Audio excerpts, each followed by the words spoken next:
Buenos días, Dios les bendiga. Sean todos bienvenidos. Vamos a tener un tema hoy titulado Que se arrepientan. Y esto es como una medicina, la receta que Dios nos da a nosotros, a este mundo que padece de una enfermedad llamada pecado. Y esta es la mejor receta que nuestro Padre, nuestro Creador, que nos conoce muy bien, sabe que esta es la solución a todos nuestros problemas. Así que vamos a estar hablando sobre el arrepentimiento en esta hora.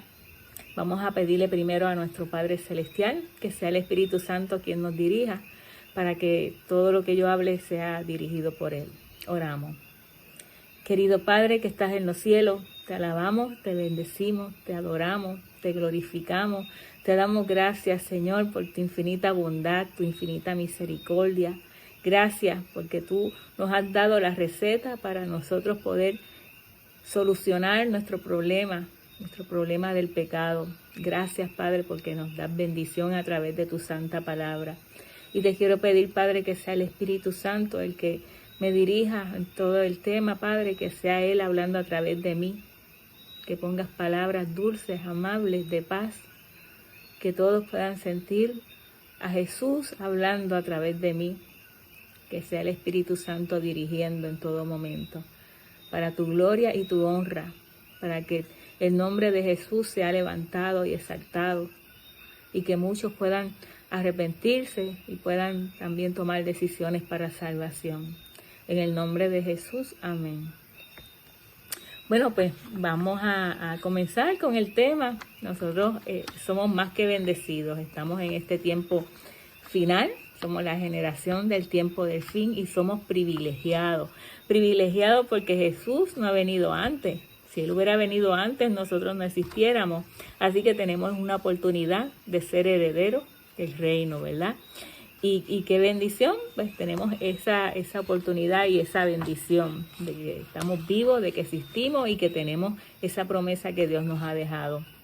Y la lectura bíblica se encuentra en el libro de Hechos, capítulo 17, versículo 30. Hechos 17, 30. Dice así la palabra de Dios. Pero Dios, habiendo pasado por alto los tiempos de esta ignorancia, ahora manda a todos los hombres en todo lugar que se arrepientan. Quiero que busques la Biblia y busques el libro de Mateo. Vamos a estar estudiando los últimos versículos del libro del capítulo 11 de Mateo, y también vamos a estar estudiando el capítulo 12. Vamos a estar viendo unos datos interesantes en la vida de Jesús, así que quiero que me acompañes con tu Biblia. Y Mateo es un discípulo de Jesús que estuvo presente, él fue testigo de muchos de los milagros que Jesús hizo, ¿verdad? Y es un testigo directo. Los demás evangelios también nos hablan de datos, pero quiero traer al libro, el estudio al libro de Mateo, porque Mateo desde que comienza, él nos presenta a Jesús como el Rey del universo, como el Rey de Reyes, el Rey prometido, pero sobre todo el Rey que quiere reinar en tu corazón y en el mío. Y vamos a estudiar esos capítulos, el capítulo 11 y el capítulo 12.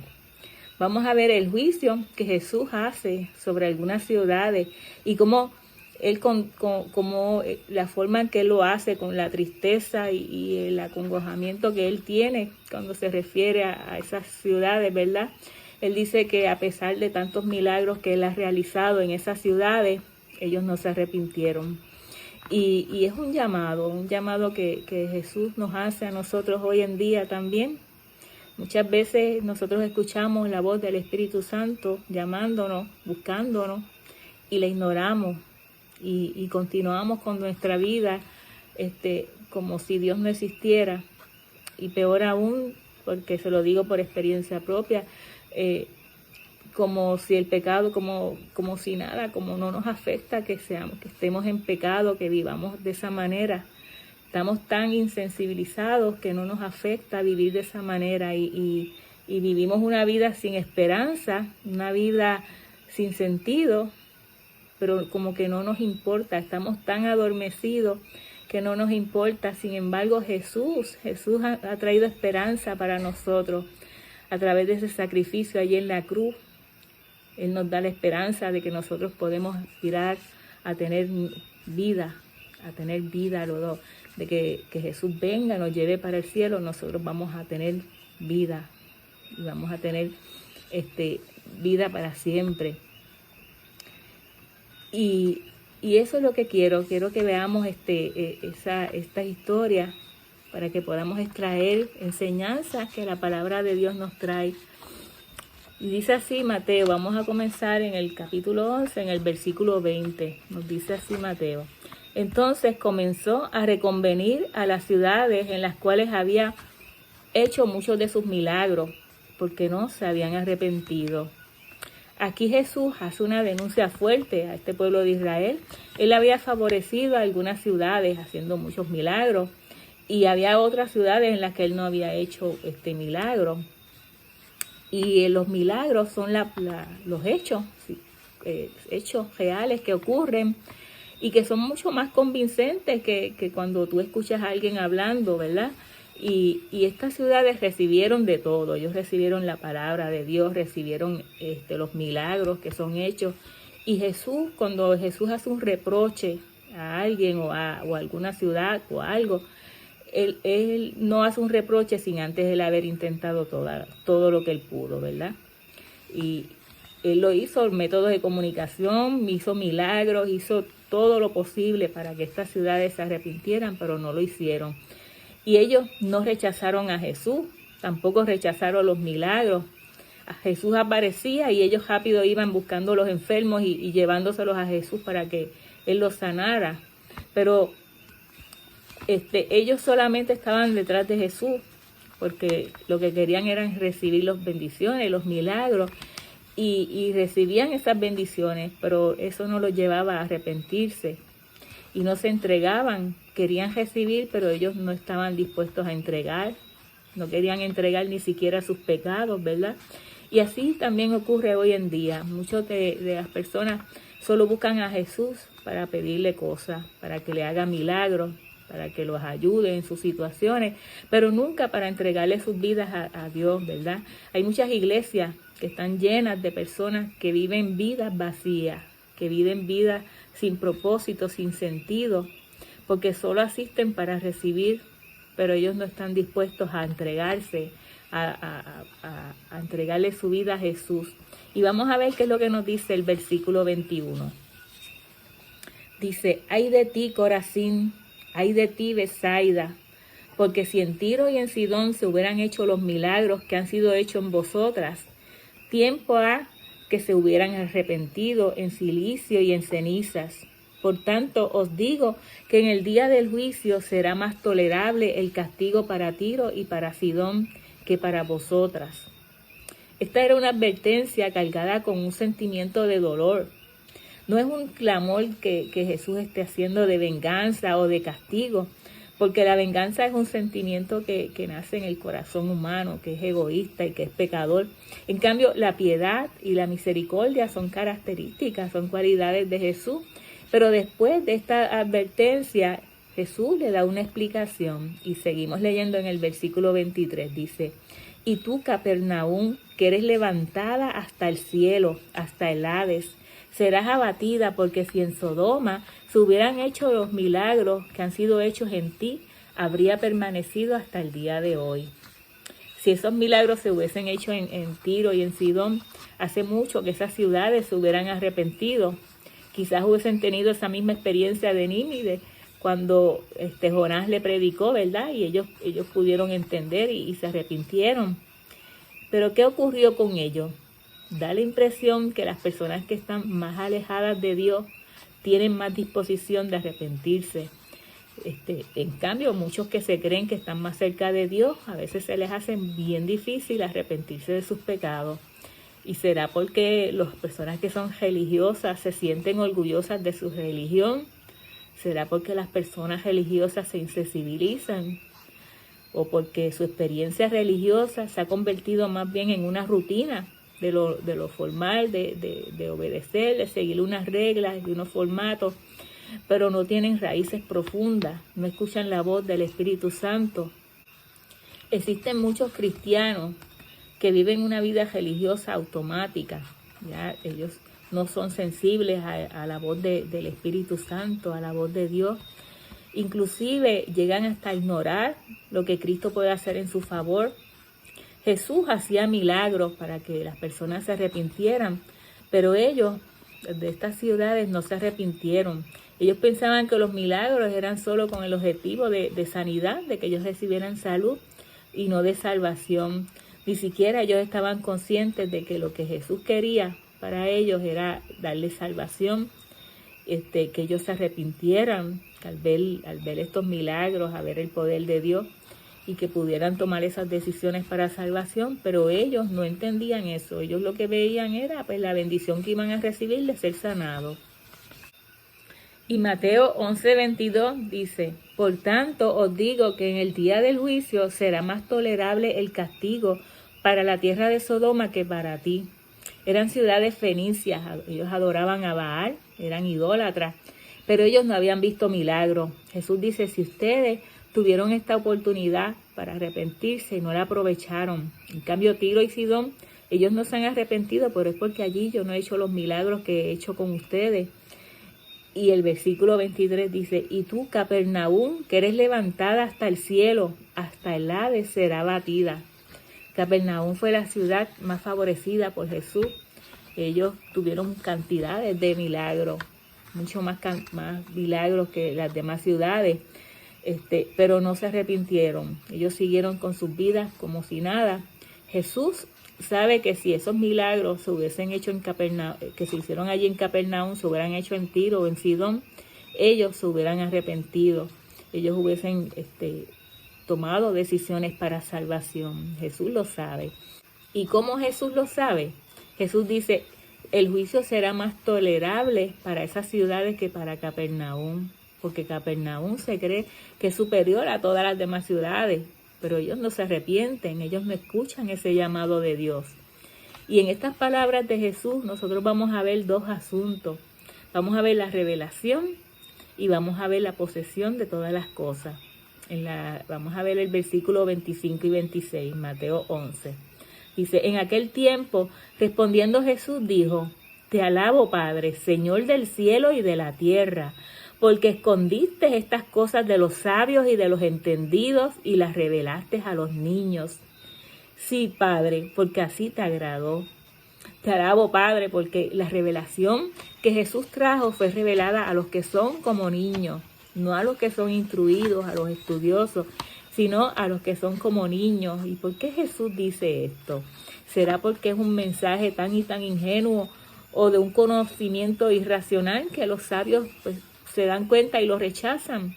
No, se trata de algo que es mucho más profundo. Se trata del conocimiento en sí, se trata de la revelación que tiene su formación, tiene su contenido. Esto no tiene que ver con la capacidad de comprensión de la persona que recibe el mensaje, como si los que son como niños tuvieran mayor capacidad que los sabios o los entendidos. Claro que no es así, ¿verdad? No se trata de eso, tiene que ver con la voluntad de Dios, lo que Dios desea. Y Jesús dice, Padre, yo te alabo porque esa es tu voluntad. Y la voluntad del Padre es buena, la voluntad del Padre y la voluntad de Jesús, porque están unidas entre sí. Porque el Hijo busca lo que el Padre revela, y esa revelación va a todos, a aquellos que son como niños y también a los sabios. Pero ¿por qué primero se le da a los que son como niños y no a los sabios? ¿Acaso eso es una injusticia o es un discrimen? Claro que no, Dios no es injusto. La voluntad del Padre es que la revelación del reino llegue a los que son como niños y que después los que son como sabios e instruidos, pues también la reciban. ¿Y por qué a los que son como niños primero? La razón es porque así como los niños cuando no saben nada, tú los ves que ellos están preguntando, ¿y qué es eso? ¿Y para qué es eso? ¿Y cómo es eso? Ellos están locos por averiguar todo y aprender todo lo que puedan, ¿verdad? Y bien curiosos y tienen esa disposición de aprender, de querer conocer más. Y en cambio las personas que son entendidas, que tienen conocimiento, que son sabios, ellos se creen que se lo saben todo y a ellos no les interesa aprender porque ellos creen que todo lo saben. Y por eso es que los asuntos del reino les son revelados a aquellos que están dispuestos a aprender, aquellos que están dispuestos a investigar, que tienen ese deseo de conocer más, de buscar más, ¿verdad? Jesús hace esa comparación a los que son como niños, porque están deseosos de conocer, de aprender. Aquellos que están dispuestos de aprender del testimonio, los que están dispuestos a ver esos milagros y ver el poder de Dios manifestarse, y eso los motiva y los lleva a tomar decisiones. Qué interesante, ¿verdad? Cuánta disposición nosotros tenemos para aprender, para conocer más de Dios, de buscarlo en la Santa Palabra y aprender más de esa revelación que Él nos quiere dar a nosotros. ¿Y qué cosas quiere Jesús que nosotros aprendamos? Pues las cosas del reino, las cosas que están relacionadas con la salvación. Vamos a ver Hechos 4:12. Hechos 4:12 nos dice: y en ningún otro hay salvación, porque no hay otro nombre dado bajo el cielo a los hombres en que podamos ser salvos. Y es que todos los asuntos de la salvación están exclusivamente en las manos de Jesús. Además de administrar, Jesús también es el único que sabe los asuntos del Padre, porque Jesús dice: yo y el Padre uno somos. Y en Mateo 11:27 nos dice: todas las cosas me fueron entregadas por mi Padre, y nadie conoce al Hijo sino al Padre, ni al Padre conoce a alguno, sino el Hijo, y aquel a quien el Hijo le quiera revelar. La revelación del Padre está en las manos de Jesús, exclusivamente, gracias a una relación exclusiva que existe entre ellos. Y en ese verso 28, vamos a leer, dice: venid a mí todos los que estáis trabajados y cargados, y yo los haré descansar. La multitud entendió este mensaje porque los más religiosos sufrían su religión formal como una carga pesada, y era algo que no les producía a ellos consuelo ni les daba ánimo. Ellos vivían una vida bien triste porque a ellos les pesaban las leyes de los dirigentes y de los líderes, les pesaba el montón de cargas y cosas que ellos le habían puesto a cada mandato, les pesaban los ritos, les pesaban las cosas que ellos tenían que estar llevando al templo, las exigencias que cada día aumentaban más en ese sistema judaico, la frialdad, más vivían con ese peso de la culpa, del pecado, y era una amargura que ellos no podían aliviar, y el peso del pecado pues tampoco encontraban una solución. Pero lo más hermoso de la declaración que hace Jesús es que para todos los hombres y mujeres de todos los tiempos, no solamente del tiempo de Jesús, de todos los tiempos, y eso nos está incluyendo a nosotros, que somos la última generación, esa promesa va para todos. Y cómo poder ignorar la marca del pecado, la amargura de la culpa, cómo ignorar esa aflicción que nos embarga cuando nosotros pecamos, cuando vivimos en esa vida pecaminosa, cómo poder ignorar eso. Pero ahora están encontrando esperanza cuando Jesús les dice: ven que yo te voy a dar descanso. Y esto es un descanso que abarca toda la vida, abarca un descanso a tus luchas, a tu sentimiento de culpa, al miedo de cualquier cosa. Y ahí pues también Él dice en el versículo 29 y 30, dice: llevad mi yugo sobre vosotros y aprended de mí, que soy manso y humilde de corazón, y hallaréis descanso para vuestras almas, porque mi yugo es fácil y ligera mi carga. El yugo es un instrumento de madera que une a dos bueyes para que ellos puedan caminar juntos, ¿verdad? Y Jesús dice: mi yugo es fácil y aprende de mí, que soy manso y humilde de corazón. Yo tengo el perdón y la gracia. Conmigo tú vas a estar bien, vas a tener protección, vas a tener refugio, vas a tener consuelo. Yo te estoy dando salvación, vas a tener vida eterna, vas a tener consuelo, vas a tener gozo, vas a tener de todo. Aprende de mí. Jesús dice: yo quiero unir mi yugo a ti, para que la vida que tú llevas se te sea más fácil, para que en la medida que nosotros caminemos juntos tú aprendas de mí. No aprendas a cumplir con una lista de reglas y de procedimientos, sino a vivir una vida alegre, una vida con gozo, No pienses que la vida cristiana es una vida de obligaciones, sino una vida de satisfacciones. Pero eso tú lo vas a descubrir cuando tú dejas tus cargas en las manos de Jesús y comienzas a caminar junto con Él. El yugo es ese pedazo de madera que une a los dos bueyes y Jesús hace referencia al yugo porque Él quiere andar junto a ti, a tu lado. Él quiere estar junto a ti en cada caminar, en cada paso, en medio de la tormenta, de la tempestad. Quiere estar a tu lado, quiere estar ahí para ayudarte, que tu carga no sea pesada. Si miras tu vida, Dios ha hecho muchos milagros en tu vida. Y el primer milagro es que murió por ti. Y probablemente todas las cosas que ha hecho en tu vida lo ha hecho para llamar tu atención, para que tú puedas tener arrepentimiento. Pero quizás solamente tú hayas recibido, quizás tú nunca hayas estado dispuesto a dar. Quizás eres de los que nunca se han entregado. Y como dije al principio, nosotros tenemos tantas iglesias llenas de personas que están solas, que están vacías, que se sienten sin propósito, que se sienten que llevan una vida sin sentido. Y que van a la iglesia solamente por buscar un milagro, buscar prosperidad, pero no van a buscar salvación, no van a buscar a Jesús. Y hoy Jesús también te dice a ti y a mí: yo hice todo para que tú te arrepientas, para que tú te entregues a mí, para que podamos andar juntos y yo ayudarte a aliviar tu carga. Pero tú no quieres compromisos conmigo.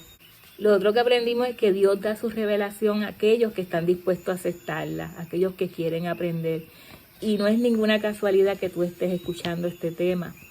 Y todas las cosas las estás entendiendo porque estás dispuesto a aprender y aprender de Dios. Y cuando uno abre la Biblia y uno lo hace con un espíritu limpio, pidiéndole a Dios que nos dirija, que nos ayude a entender su palabra y que nos guíe, que nos ilumine, que nos muestre la revelación que Él tiene para nosotros, que es el plan de Dios, ¿verdad? Por eso todos los que son como niños, todos los que tienen buena actitud frente a la palabra de Dios, todos los que desean aprender, todos los que quieren conocimiento, porque de esto se trata, de la actitud que tú tengas.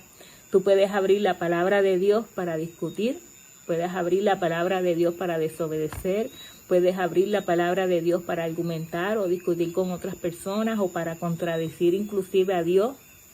Pero si tú la abres con un espíritu humilde, un espíritu sencillo, Dios te va a revelar muchas cosas. Dios tiene tesoros ahí para los que les gusta escudriñar las escrituras. Y en la medida que tú vayas entendiendo, Él te va a ir revelando muchas otras cosas. Ahora tú vas a ver un pasaje tan simple como lo que hemos estudiado hoy, leído hoy.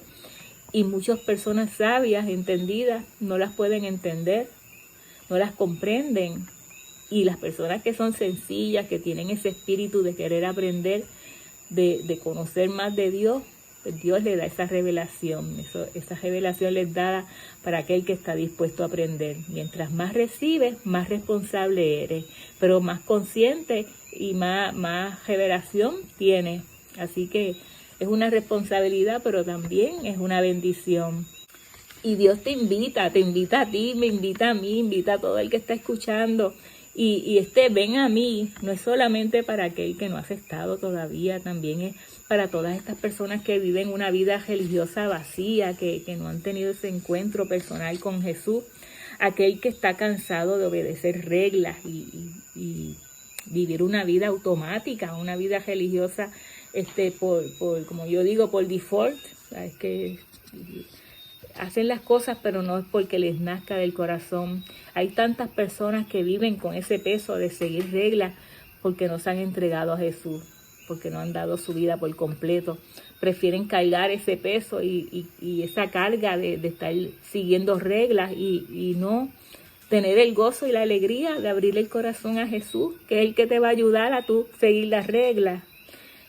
Porque cuando Él está en tu vida, tú haces todo por amor. Tú no haces las cosas porque te las impongan o porque aquel dijo o porque estas son las reglas que hay que seguir.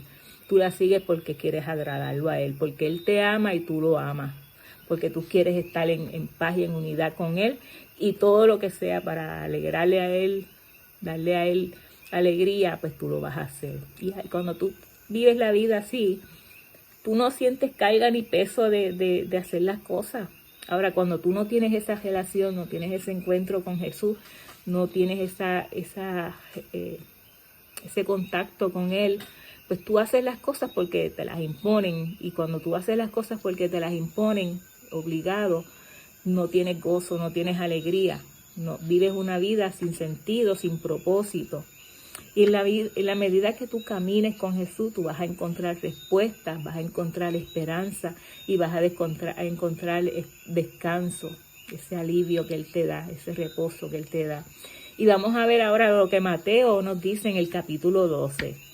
Él va a estar hablando sobre el sábado.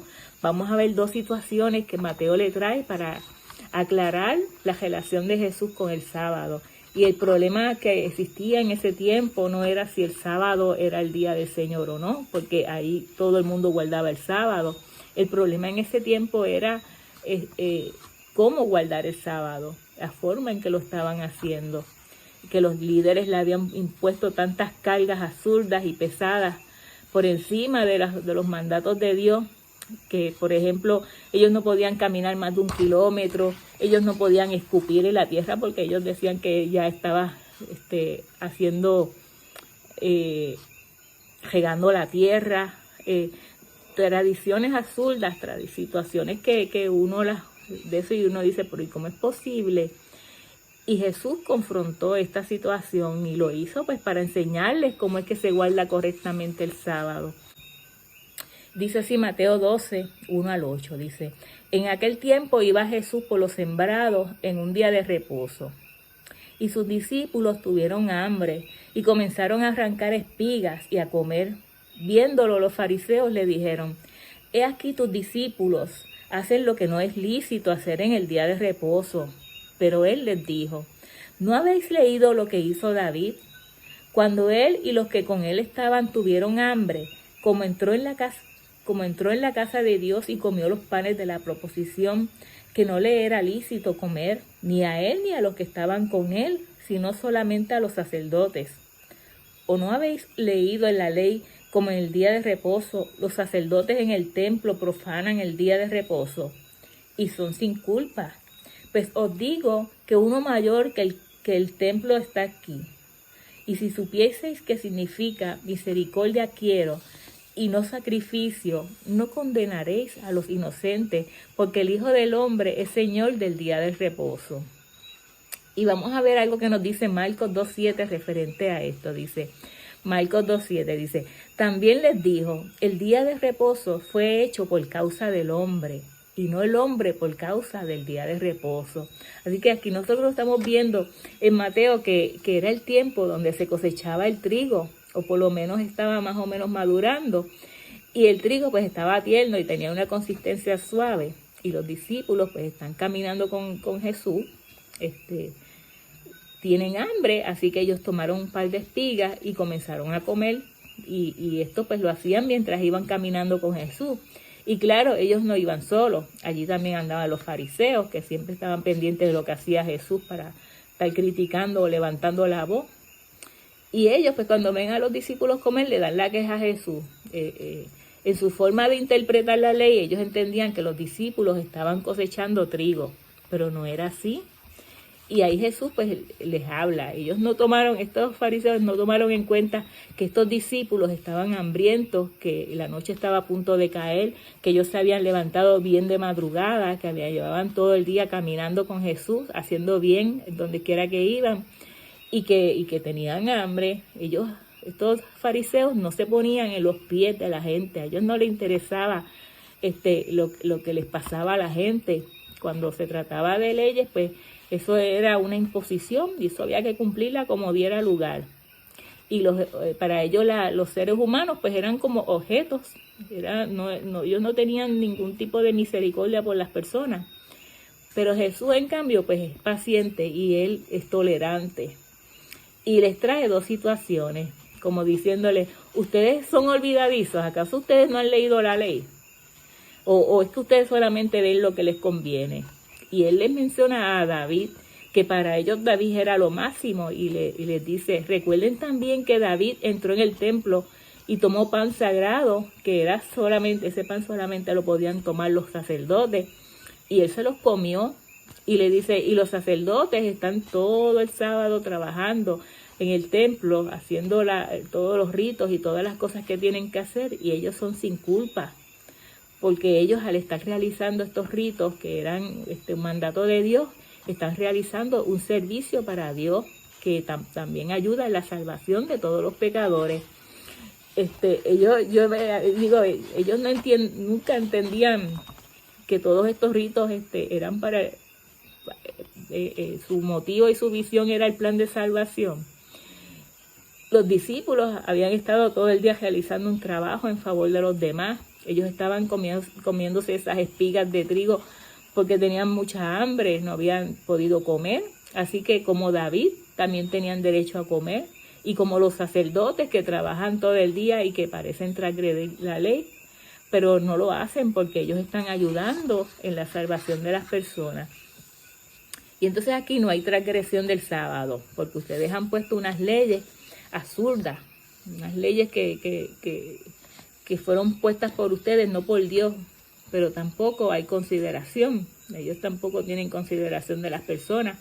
Y si analizamos, Jesús no está aboliendo aquí el sábado, sino las tradiciones que ellos le imponían, que ellos habían puesto esas cargas sobre los mandatos de Dios. Y Dios quiere que nosotros tengamos misericordia, pero ellos no estaban mostrando misericordia para los discípulos. Al absolver de culpa a los discípulos, Jesús no está aboliendo el sábado. Él solamente dijo que él estaba dando el verdadero sentido del sábado, que no fue hecho para que las personas estuvieran llenos de cargas y de situaciones, y fue hecho para darles el verdadero reposo. Aquí hay una diferencia que es bien grande entre lo que es legalismo y lo que es amor. Tú puedes guardar los mandamientos pensando que la ley te va a salvar, pero eso es erróneo. Y tú puedes guardar los mandamientos como respuesta al amor que Dios te da. Y eso sí es ser un cristiano. El segundo incidente que nosotros vamos a ver se encuentra en el capítulo 12 de Mateo. Y vamos a comenzar con el versículo 9. Dice así, Mateo 12, 9. Vamos a leer del 9 al 14. Dice así la palabra de Dios. Pasando de allí vino a la sinagoga de ellos. Y he aquí había allí uno que tenía seca una mano. Y preguntaron a Jesús para poder acusarle, ¿es lícito sanar en el día de reposo? Él les dijo, ¿qué hombre habrá de vosotros que tengan una oveja, y si ésta cayere en un hoyo día de reposo, no le eche mano y la levante? Pues cuánto más vale un hombre que una oveja. Por consiguiente, es lícito hacer el bien en los días de reposo. Entonces dijo aquel hombre, extiende tu mano, y él la extendió, y le fue restaurada sana como la otra. Y salidos los fariseos tuvieron consejo contra Jesús para destruirle. Vemos aquí que en esta ocasión Jesús entra en una sinagoga. Y ahí hay muchas personas adorando, ¿verdad? Adoradores. Y allí había un hombre que tenía una mano seca, una mano paralizada. Y sus enemigos que también estaban allí, ellos comenzaron a atacar a Jesús. Comenzaron a preguntarle si era lícito sanar en sábado. Y hasta ese momento Jesús no había hecho ningún gesto y ninguna palabra, tampoco había dicho de que él iba a sanar a alguien. Él simplemente estaba allí, no había hecho ningún gesto de sanar a nadie. Pero ellos pues rápido la pregunta le hicieron porque ellos, la intención era o limitar a Jesús o condenarlo. Y Jesús, pues, inteligente que es, le dijo que si una oveja caía en un hoyo, ¿cuántos de ellos no iban y la rescataban y la sacaban, verdad? ¿Y cuánto más vale más entonces un hombre que una oveja? Jesús le dice que está permitido hacer el bien, que el día del sábado, eso es lo que se supone que tú hagas, que hagas el bien, que trabajes para la salvación de otros, que ayudes a otros. Hacer el bien está bien en el día del sábado. ¿Cómo es posible que ellos piensen que el día del sábado no se puede hacer el bien a alguien? Cuando ustedes están pensando en hacerle mal a Jesús, porque eso era lo que ellos estaban haciendo. Ellos lo que tenían eran pensamientos negativos para Jesús. Y es ahí donde Jesús hace el milagro. Los fariseos quedaron como malos perdedores, y crearon una disputa en base a sus malas intenciones y salieron corriendo de la sinagoga molestos y me imagino que hablando cosas, ¿verdad?, contra Jesús, y se fueron a tramar cómo matar a Jesús. Y ellos pues no eran esclavos del sábado, ellos eran esclavos del mal, eran esclavos del enemigo, porque Jesús estaba allí para librarlos del mal y para enseñarles cómo era que se guardaba el sábado. Sin embargo, ellos se molestaron y la cogieron contra Jesús. Vamos a ver Lucas 4:16 que nos dice. Dice, vino a Nazaret donde se había criado y en el día de reposo entró en la sinagoga conforme a su costumbre y se levantó a leer. El sábado es para adorar a Dios. Ese día se va a la sinagoga, nosotros vamos a las iglesias, ¿verdad? Pero también es un día para hacerle el bien a otras personas y todas aquellas cosas que tú puedas hacer para ayudar a otro, pues está bien hacerlas. Eso demuestra que tú tienes buena relación con el prójimo y con Dios también, ¿verdad? Es una muestra de adorar a Dios, es una manera de tú agradar a Dios. Hoy en día muchas personas transgiversan este texto y ellos dicen que Jesús abolió el sábado, pero Jesús inclusive provocó 8 situaciones para enseñar que el sábado aún está vigente, que forma parte de la ley de Dios, pero que tiene que ser guardado correctamente y no con tantas tradiciones absurdas que ellos le habían impuesto. Y también les enseña que es con amor, que no es imponiéndole las cosas a las personas, que cuando la persona tiene una relación con Dios, le place hacer las cosas bien, le place seguir las reglas, le place agradar a Dios. Lo que Jesús hizo no fue abolir esto de eso, lo que Él quitó fueron las tradiciones de hombres, lo que ellos le habían colocado a los mandamientos.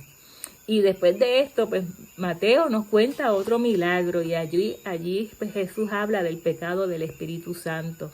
Y eso lo vemos en Mateo 12, los versículos del 22 al 24. Dice así, entonces fue traído a él un endemoniado que era ciego y mudo y le sanó de tal manera que el ciego y mudo veía y hablaba y toda la gente estaba atónita. Y decía, ¿será este aquel hijo de David? Mas los fariseos al oírlo decían, este no echa fuera a los demonios sino por Belcebú, príncipe de los demonios. Jesús sana a un endemoniado, pero rápidamente, ¿qué pasa? Pues aparece el conflicto, ¿verdad? Y la multitud decía, pues ¿no será este el hijo de David? Ahí tú ves el Espíritu Santo trabajando en estas personas, ¿verdad? Porque están reconociendo que Jesús es el Hijo de Dios. Pero los fariseos, que eran los entendidos, los que estudiaban las leyes, que conocían bien todos los escritos, ellos decían que ¿no será que está echando los demonios por Belcebú? Y este nombre de Belcebú viene del Antiguo Testamento, se decía Baal-Zebú, que eso significa su nombre es exaltado. Pero los israelitas, en forma de burlas, le llamaban Belcebú, que significa el Señor de las moscas. Y este Dios, junto con Dagón, era uno de los dioses favoritos de los filisteos, que eran enemigos de Israel, ¿verdad? Pero ¿quién era Jesús? El hijo de David. Ellos decían que era el príncipe de los demonios. Y la respuesta de Jesús, pues, contiene 3 evidencias que definen su posición y su poder.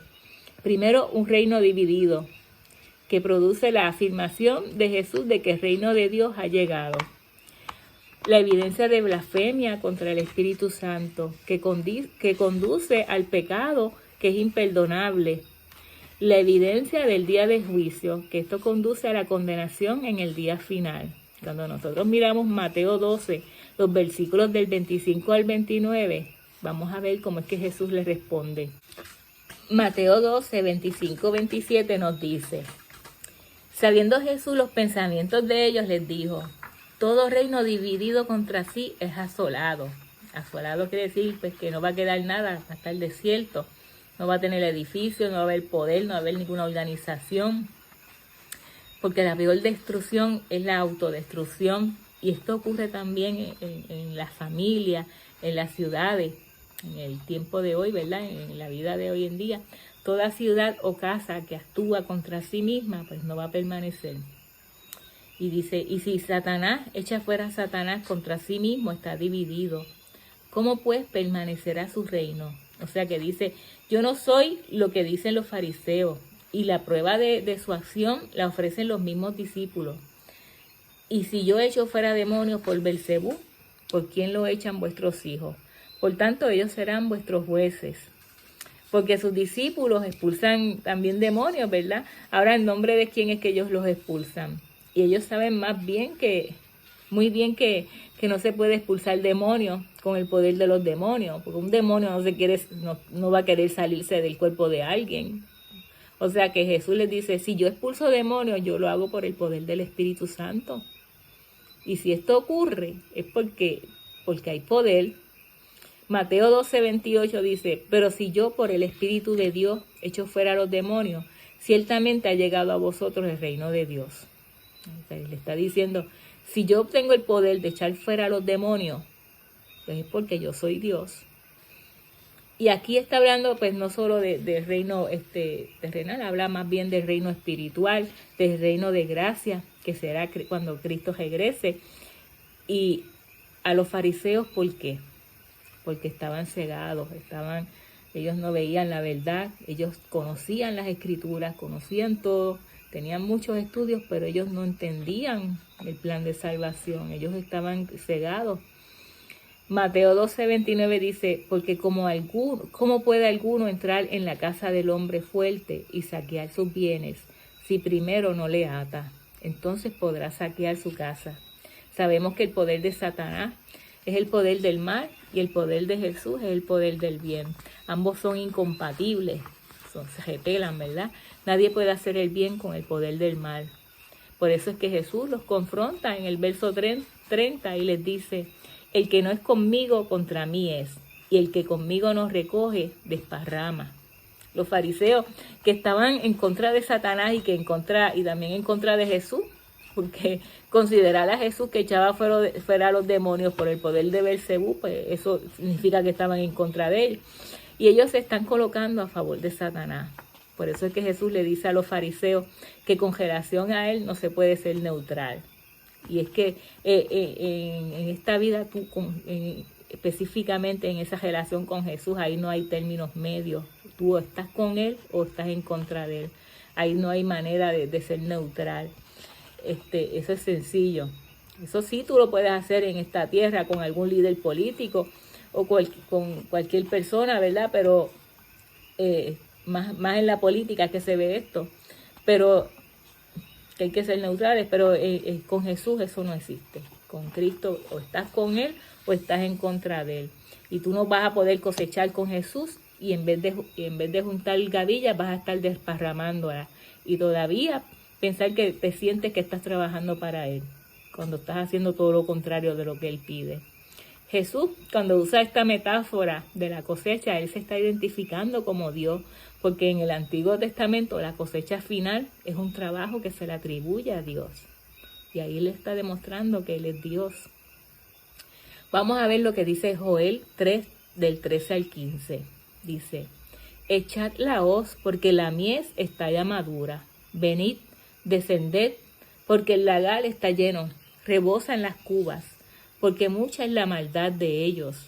Muchos pueblos en el valle de la decisión, porque cercano está el día de Jehová en el valle de la decisión.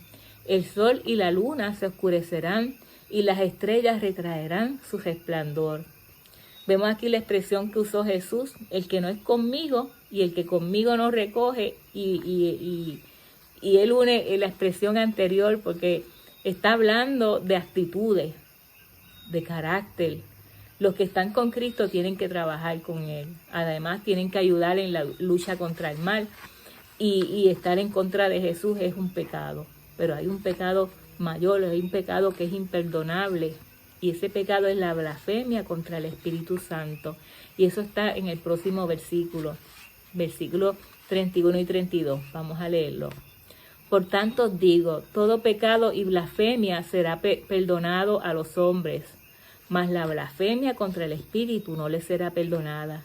A cualquiera que dijere alguna palabra contra el Hijo del Hombre, le será perdonado. Pero al que hable contra el Espíritu Santo, no le será perdonado, ni en este siglo, ni en el venidero.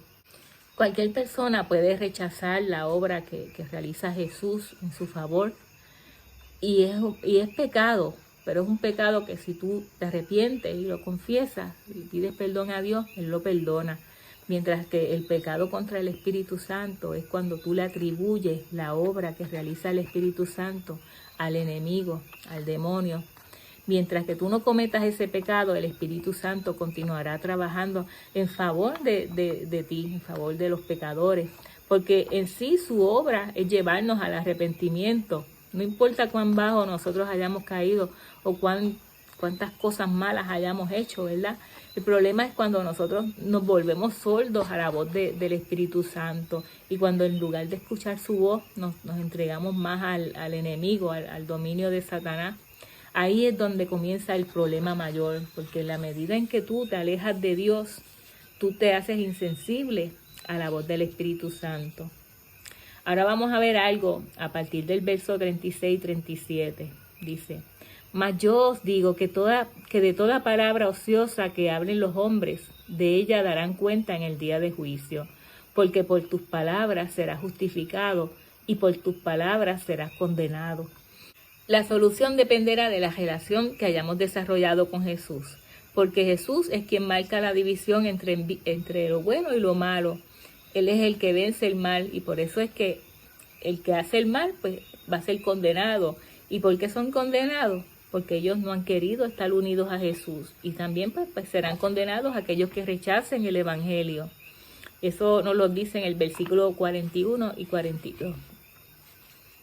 Dice así, Mateo 12, 41, 42.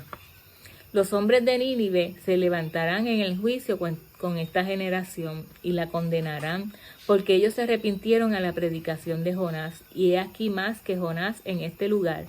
La reina del sur se levantará en el juicio con esta generación y la condenará, porque ella vino de los fines de la tierra para oír la sabiduría de Salomón, y he aquí que más que Salomón en este lugar.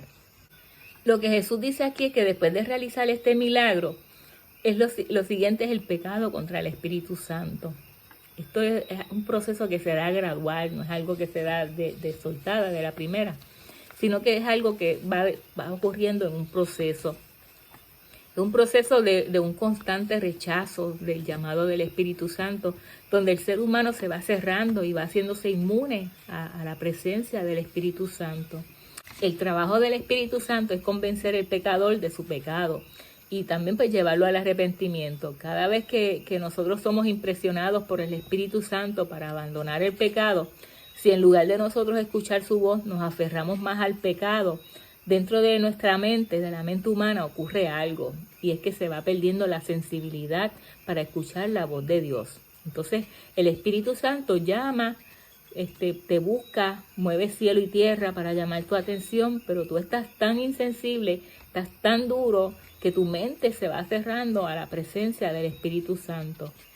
Y en la Biblia nosotros podemos ver grandes pecadores, podemos ver prostitutas que fueron perdonadas, podemos ver a Pablo cuando él era Saulo, que él era un homicida, podemos ver a David, que él fue un asesino, y podemos ver muchos personajes que cometieron crímenes graves, crímenes fuertes, y el Antiguo Testamento está lleno de estos relatos. Pero estas personas, muchos de ellos pues se arrepintieron y muchos de ellos fueron salvos, porque todas estas personas pues pidieron perdón por sus pecados. Pero los que blasfemaron contra el Espíritu Santo, esto se trata de que se resistieron, que nunca aceptaron ese llamado, no tomaron decisiones. Cuando tú ya no quieres oír más esa voz de Dios, cuando tú te acostumbras a desobedecer la voz de Dios, que sientes que no tienes necesidad de buscar de Él, de sentirlo, de tenerlo en tu vida se ha acostumbrado a esa vida pecaminosa. Y si el ser humano no lo escucha, pues ya no va a haber más arrepentimiento.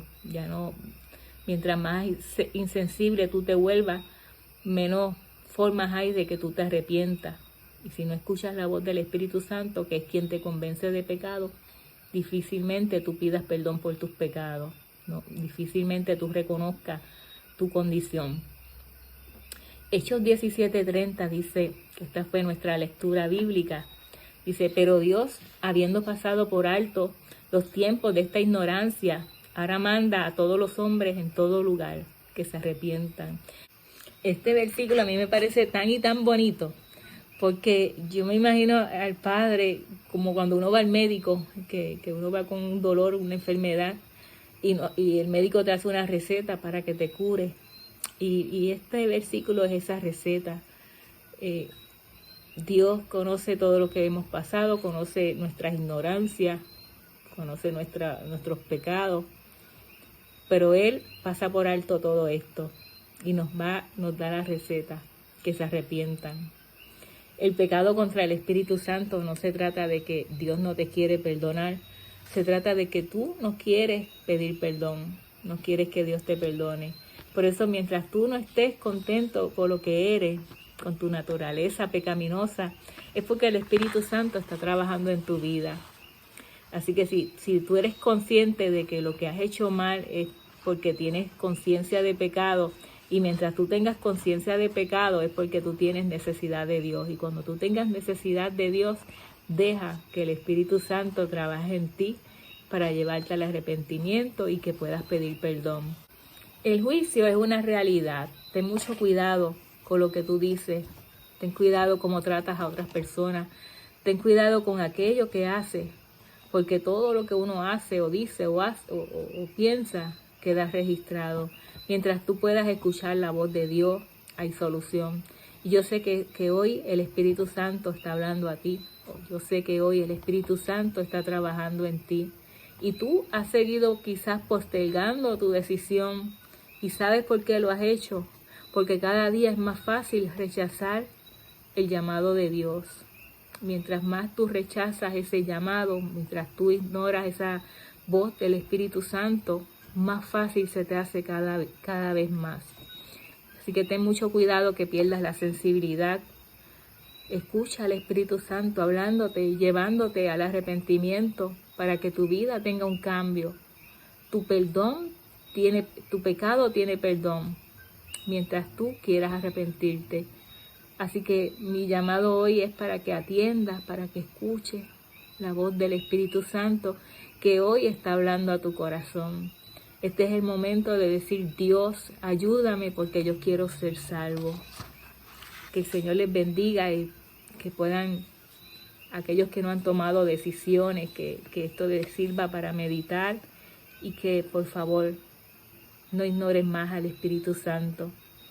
Somos la última generación, estamos en el tiempo del fin y si las noticias no te dicen a ti que Cristo está pronto a venir, yo te invito a que tú le abras el corazón a Jesús para que Él también te pueda dar la revelación y también te pueda mostrar que Él está a las puertas, que es el momento, que no lo postergues más.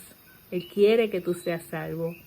Él quiere que tomes decisiones para salvación. Quiere, cuando Él regrese, llevarte también al cielo para que también disfrutes de la vida eterna.